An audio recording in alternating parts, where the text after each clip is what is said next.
बच्चों, आज हम कक्षा 8 की हिंदी की पूरक पुस्तक भारत की खोज का दूसरे अध्याय के अंतर्गत शीर्षक जन संस्कृति के बारे में पढ़ेंगे।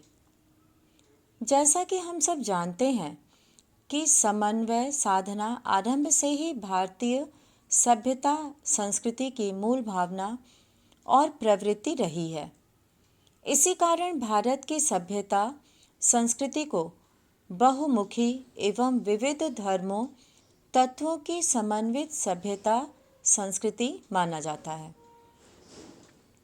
प्राचीन काल से यहाँ अनेक प्रकार के लोग आए और अंत में यहाँ की उदात्त मानवीय चेतनाओं से प्रभावित होकर यहीं के होकर रह गए और अनंत सागर के अनंत प्रवाह के समान भारत ने भी उन्हें अपने में समाकर एक तत्व प्रदान कर दिया। आज भी भारत में अनेक धर्मों और सभ्यता संस्कृतियों को मानने वाले लोग निवास करते हैं। तो इस तरह से यहाँ पर विभिन्न संस्कृति होने पर भी सांस्कृतिक एकता बनी रहती है। और यहाँ पर हम लोग संस्कृति शब्द का प्रयोग करते हैं, जिसमें संस्कृति वह है जो परंपरा से लोगों के रहन सहन, भोजन, वस्त्र, काव्य, नृत्य, संगीत, चित्रकला और ये सारी चीज़ें जो है उसमें समाहित रहती हैं, वही हमारी संस्कृति है। तो इस तरह से भारत में जन संस्कृति क्या थी और उसके बारे में हम लोग इस अनुच्छेद में पढ़ेंगे। तो भारत की जन संस्कृति, पहला यहाँ पे अनुच्छेद है कि मैंने वर्तमान समय में भारतीय जनता के गतिशील जीवन नाटक को देखा। गतिशील मतलब चलते हुए, जो चलता रहे वो गतिशील कहलाता है। तो ऐसे में ऐसे अवसर पर मैं अक्सर उन सूत्रों को खोज लेता था जिनसे उनका जीवन अतीत में बंधा है, जबकि उनकी आंखें भविष्य पर टिकी रहती थीं। हर जगह मुझे एक सांस्कृतिक पृष्ठभूमि मिली जिसका जनता के जीवन पर बहुत गहरा असर था। इस पृष्ठभूमि में लोक प्रचलित दर्शन, परंपरा, इतिहास, मिथक और पुराकथाओं का मेल था। अब वो कहते हैं कि वो अधिकतर उन सूत्रों को मतलब कि उन चीज़ों को ढूंढ लेते थे जिससे कि अतीत के बारे में जान सकें, उसके कारण को, उसकी वजह को वो जान लेते थे।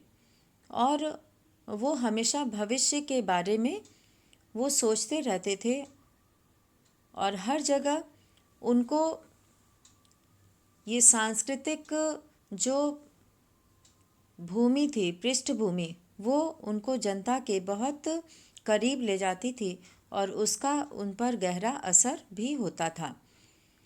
और इसमें जो वहाँ के दर्शन, परंपरा, इतिहास और जो मिथक होते थे, यानी कि जो लोग अपने से मानते थे, कुछ लोग मानते थे और कुछ लोग नहीं भी मानते थे, तो ऐसी प्राचीन कथाओं का, पहले की कथाओं का जो है वो मेल था इन सभी चीज़ों का, और इन सब से उनको अलग कर पाना मुश्किल था। और पूरी तरह से जो अशिक्षित थे, अनपढ़ और निरक्षर लोग भी इन सभी के बारे में जानते थे और वो इनकी बहुत सारी चीज़ों को याद कर लेते थे और उनको उसका ज्ञान भी हो जाता था। लोक प्रचलित अनुवादों और टीकाओं के माध्यम से भारत के प्राचीन महाकाव्य रामायण और महाभारत और अन्य ग्रंथ भी जनता के बीच दूर दूर तक प्रसिद्ध थे। हर घटना, कथा और उनका नैतिक अर्थ लोकमानस पर अंकित था और उसने उन्हें समृद्ध और संतुष्ट बनाया था। अनपढ़ ग्रामीणों को सैकड़ों पद याद थे और अपनी बातचीत के दौरान वे बराबर या तो उन्हें उद्धृत करते थे या फिर किसी प्राचीन रचना में सुरक्षित किसी ऐसी कहानी का उल्लेख करते थे जिससे कोई नैतिक उपदेश निकलता हो।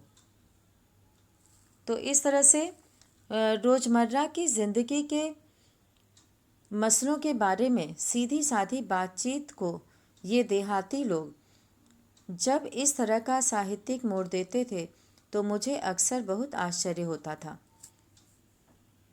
तो यहाँ पे जो वहाँ के लोग थे वो भारत की तलाश के इस क्रम में नेहरू जी उन लोगों के बारे में भी ज्ञान प्राप्त किए जो इन सब चीज़ों के बारे में वहाँ के दर्शन, परंपरा और पुराण, महाकाव्य, रामायण और महाभारत के भी बारे में वो अच्छी तरह से जानते थे।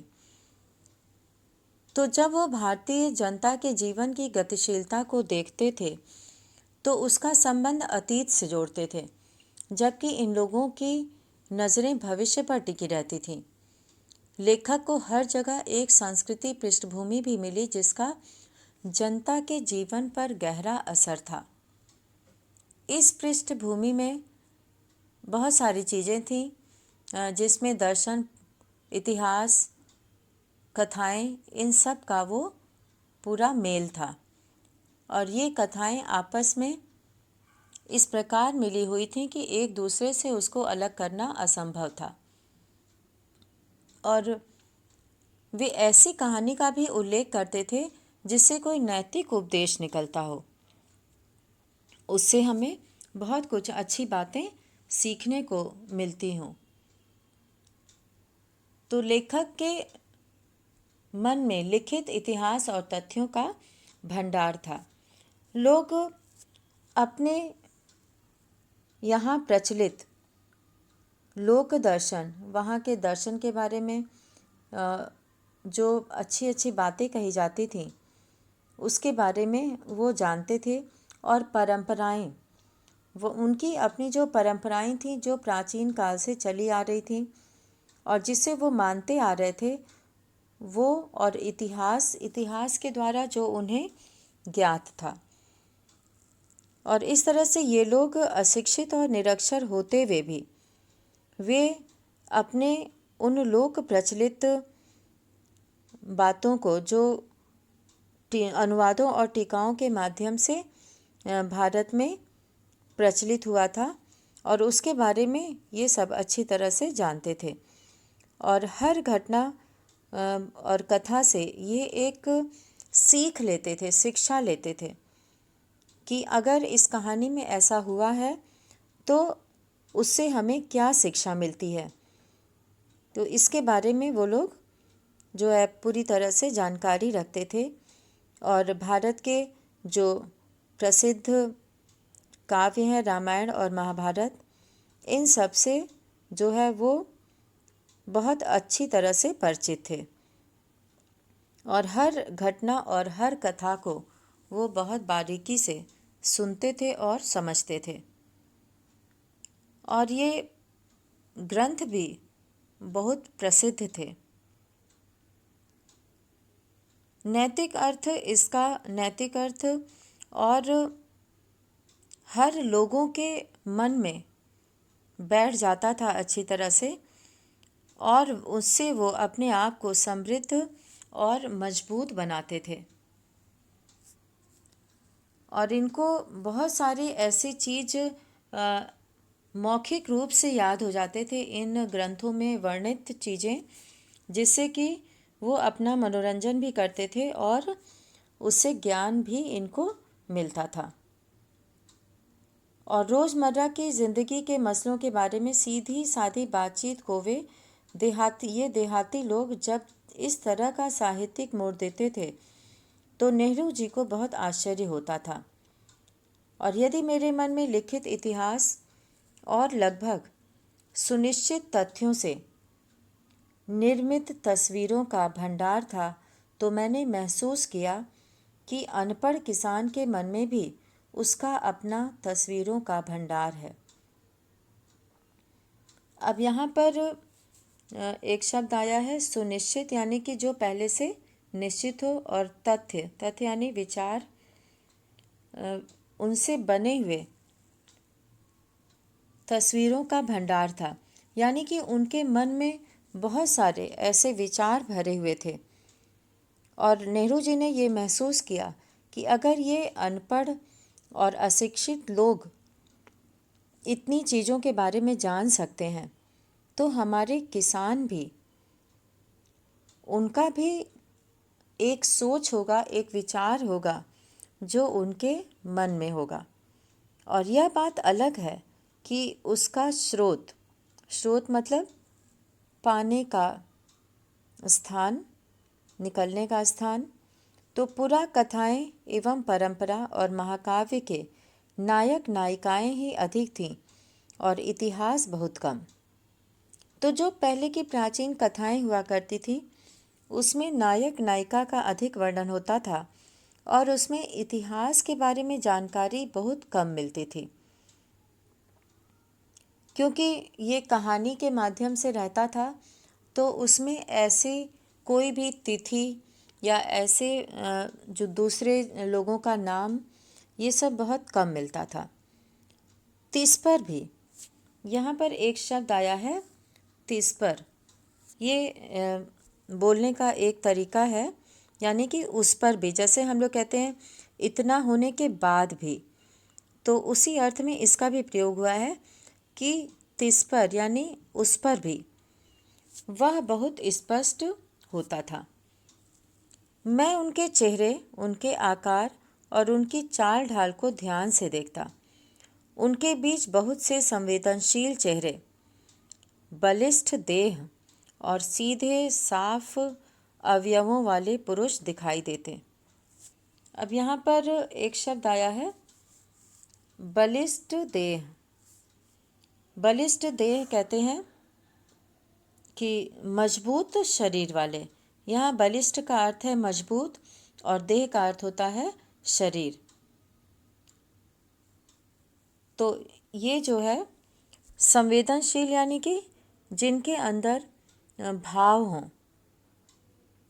तो ऐसे मजबूत शरीर वाले और सीधे साफ अवयवों वाले, यानी कि साफ सुथरी विचारधारा वाले पुरुष दिखाई देते। महिलाओं में लावण्य, नम्रता, गरिमा और संतुलन के साथ साथ एक ऐसा चेहरा जो अवसाद से भरा होता था। अब यहाँ पर एक शब्द आया है लावण्य। लावण्य का अर्थ होता है चेहरे की चमक। नम्रता यानी कि नम्र होने का भाव, और गरिमा अपने एक मर्यादा को बनाए रखना गरिमा कहलाता है। और संतुलन यानी कि इन सभी चीज़ों के साथ मिलजुल कर रहने की जो भावना होती है, वो एक संतुलित व्यक्तित्व को दिखाता है। तो इसके साथ साथ एक ऐसा चेहरा भी उन्हें दिखता था जो अवसाद, यहाँ पर एक शब्द आया है अवसाद। अवसाद का अर्थ होता है कि दुख। तो इसमें जो है वो दुख उनके चेहरे पे दिखाई देता था। तो एक चेहरे पे जो अवसाद यानी एक दुख का निशान, चिंता की जो है वो पहचान होती थी, चिंता का भाव उनके चेहरे पर भरा होता था। तो इस तरह से वे जो है चिंतित भी रहा करते थे। और कभी कभी किसी देहाती यानी गांव में जो अनपढ़ अशिक्षित होते हैं, उनको देहाती कहा जाता है। तो ऐसे देहाती रास्ते या गांव के बीच से गुजरते हुए मेरी नज़र किसी मनोहर पुरुष या सुंदर स्त्री पर पड़ती थी, तो मैं विस्मय विमुग्ध हो जाता था। अब इतने चिंता के बाद भी अगर कहीं कोई सुंदरता दिखाई देती थी, तो इससे उनका मन प्रसन्न हो जाता था और आश्चर्यचकित, विस्मय मतलब यहाँ पर एक शब्द आया है विस्मय, आश्चर्यचकित, और दूसरा शब्द है विमुग्ध। विमुग्ध मतलब कि उससे मुग्ध हो जाना। तो मुग्ध होते हुए वे आश्चर्यचकित हो जाते थे। वे मुझे पुराने भित्ति चित्रों की याद दिला देते थे जो कि पहले दीवारों पर, यहाँ पे एक शब्द आया है भित्ति चित्र। तो भित्ति चित्र का अर्थ है दीवारों पर बने हुए चित्रों से। पहले दीवारें मोटी मोटी होती थी तो उस पर खुदाई करके चित्र बनाए जाते थे। तो मुझे उन चित्रों की, उन जवाहरलाल नेहरू को याद आ जाती थी। और इस बात से उन्हें हैरानी होती थी। यहाँ पे एक शब्द है हैरत। हैरत का अर्थ है हैरानी।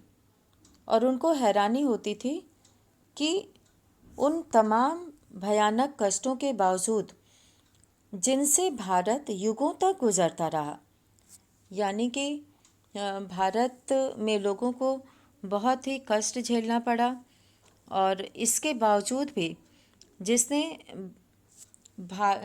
भारत युगों तक गुजरता रहा, आखिर वह सौंदर्य कैसे टिका और बना रहा। इन लोगों को साथ लेकर हम क्या नहीं कर सकते, बशर्ते इनके हालात बेहतर हों और इनके पास कुछ करने के ज़्यादा अवसर हों। अब यहाँ पर इस अनुच्छेद से ये पता चलता है कि नेहरू जी किसानों के बारे में बहुत सोचा करते थे। गांव में जो ग्रामीण जनता थी, गांव में रहने वाले लोग थे, उनको कष्टों में देखकर, दुखी देखकर, और इन सब चीज़ों को अपने जीवन में वो अपनी दिनचर्या का हिस्सा बना लिए थे। और इस तरह से वे कहते हैं कि अगर इनके हालात बेहतर हो जाते हैं, उनको कुछ अच्छा करने का अवसर मिलता है, उनका जीवन सुधर जाता है और उन्हें भी खुश रहने की पूरी उम्मीद होनी चाहिए। और इस तरह से वो चाहते हैं कि किसानों के लिए ऐसा कुछ किया जाए जिससे कि वे बेहतर जीवन बिता सकें।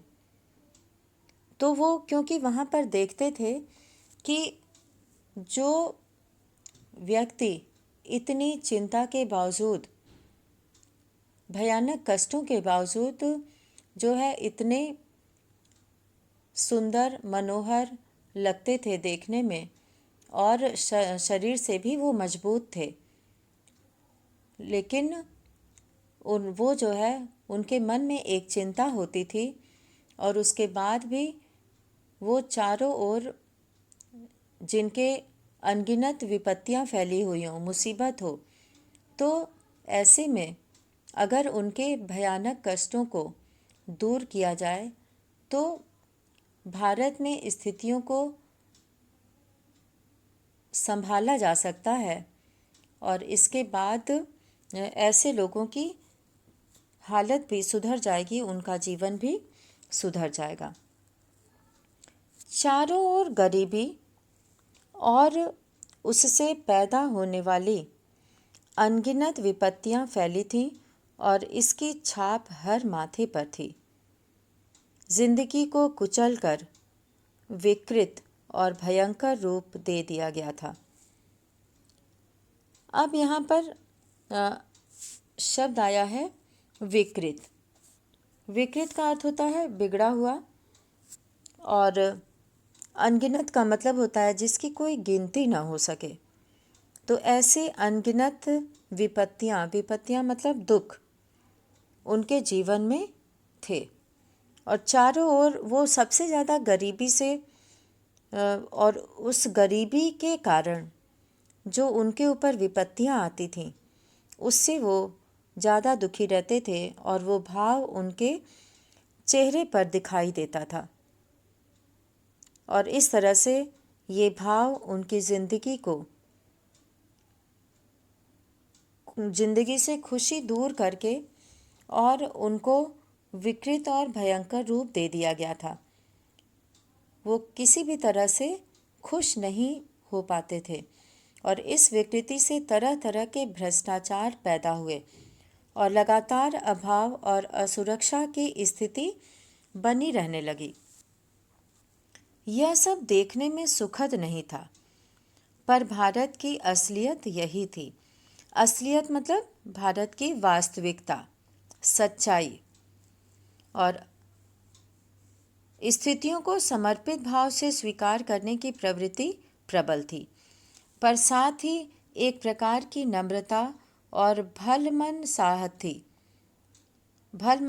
थी जो हजारों वर्ष की सांस्कृतिक विरासत की देन थी, जिसे बड़े से बड़ा दुर्भाग्य भी नहीं मिटा पाया था।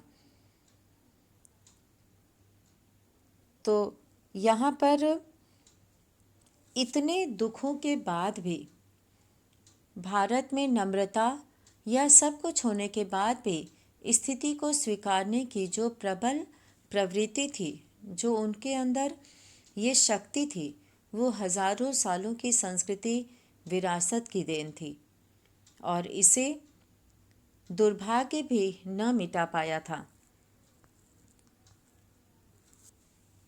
यानी भारतीय संस्कृति के आधारभूत तत्वों में आधारभूत तत्व जो है उनमें कोई परिवर्तन नहीं हुआ था। कहने का तात्पर्य है कि इतने दुखों के बावजूद, तकलीफ़ों के बावजूद वे अपने को इस स्थिति में इस तरह से ढाल चुके थे कि अब उनकी सोच भी वैसे ही हो गई थी और उनको इस स्वीकार करने की इनके अंदर बहुत असीम शक्ति थी और इसके साथ ही साथ इनके अंदर अच्छाइयाँ भी थीं और उनके अंदर अनेक अच्छे गुण थे, जिससे कि ये हजारों वर्ष की सांस्कृतिक विरासत की वजह से भारत की संस्कृति के कारण ही ऐसा होना संभव था। और इसीलिए इनके इस हमारी संस्कृति को, हमारी विरासत को इतने बड़े से बड़ा दुख भी जो है, बड़े से बड़ा दुर्भाग्य भी बदल नहीं पाता है।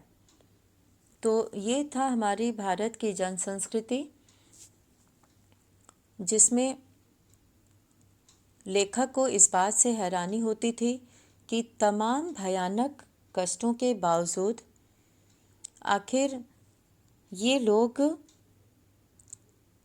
कैसे अपना जीवन बिता रहे हैं और कैसे ये लोग रह रहे हैं। और इसके लिए ये कहते हैं कि भारत की तलाश के क्रम में नेहरू जी ने जब भारतीय जनता के जीवन की गतिशीलता को देखते हैं तो वे उसका संबंध अतीत से ही जोड़ते हैं और इस में यहाँ की परंपरा, यहाँ की संस्कृति, यहाँ की सभ्यता जो है वो अपना बहुत बड़ा योगदान देती है और उसी की वजह से आज ये विरासत हमारी रुकी हुई है और हमारी विरासत जो है आज भी बनी हुई है। इसमें कोई भी बदलाव नहीं आया है। तो हम लोगों ने आज ये पढ़ा जन संस्कृति के अंतर्गत। अब हम लोग इस शीर्षक के अंतर्गत इस पाठ के अभी तक जो हम लोग पाठ 2 में पढ़े हैं उसके आधार पर कुछ छोटे छोटे प्रश्न हैं जिसे हम लोग यहाँ पर देखेंगे और उन प्रश्नों के बारे में चर्चा करेंगे और आप लोग ध्यान से सुनिएगा और इन प्रश्नों को समझने की कोशिश कीजिएगा। तो यहाँ पर सबसे पहला प्रश्न है कि सिंधु नदी का दूसरा नाम है। सिंधु नदी, इसमें 4 विकल्प दिए गए हैं। जो सही विकल्प है उसको चुनना है। जैसे सिंधु नदी का दूसरा नाम है, पहला विकल्प दिया गया है इंडस, दूसरा है इंडिया, और तीसरा है इंदु और चौथा है इंद्रनील। तो जैसा कि हम लोगों ने पाठ में पढ़ा है कि इसका दूसरा नाम है इंडस। तो इंडस यानी कि पहला वाला विकल्प जो है वो सही है। अब है दूसरा प्रश्न कि भारत का कौन सा वर्ग इस समय बदलाव की कामना करता था, यानी कि वो चाहता था कि कुछ बदले एशिया का। तो इसमें 4 विकल्प है। यूरोप, दूसरा है संयुक्त राज्य अमेरिका, तीसरा है इंग्लैंड और चौथा है इंडोनेशिया। तो इस तरह से एशिया की शक्ति जब कम होने लगी, नहीं, इसमें प्रश्न है एशिया की शक्ति कम होने पर कौन सा द्वीप आगे बढ़ा। तो कौन सा द्वीप आगे बढ़ा, इसमें सबसे पहला है यूरोप, फिर संयुक्त राज्य अमेरिका और तीसरा इंग्लैंड और चौथा इंडोनेशिया। तो प्रश्न के आधार पे हम कह सकते हैं कि एशिया की शक्ति कम होने पर यूरोप जो है वो द्वीप सबसे आगे बढ़ा। अब है अगला प्रश्न कि कौन सा वर्ग इस समय बदलाव की कामना करता था। तो भारत का मध्यम वर्ग, इसमें 4 वर्ग हैं, 4 विकल्प दिए गए हैं। पहला है निम्न वर्ग, दूसरा है मध्यम वर्ग और तीसरा है उच्च वर्ग और चौथा है शासक वर्ग। तो इसमें सेकंड वाला जो है मध्यम वर्ग, ये इसका सही उत्तर है। तो भारत का मध्यम वर्ग इस समय बदलाव की कामना करता था। अब है पांचवा, भारत कितने वर्षों से अंग्रेजों के अत्याचार झेल रहा था। तो भारत, यहाँ पे 4 विकल्प दिए गए हैं। पहला है 100 वर्षों से और दूसरा है 200 वर्षों से, तीसरा है 400 वर्षों से और चौथा है 500 वर्षों से। तो इसमें सही उत्तर है इसका 100 वर्षों से। भारत जो है वो 200 वर्षों से अपना अंग्रेज़ों का जो है वो अत्याचार झेल रहा था, 200 वर्षों से। सेकंड विकल्प है इसका। अब अगला प्रश्न है कि भारत का नाम किसके नाम पर पड़ा। तो इसमें 4 विकल्प दिया हुआ है।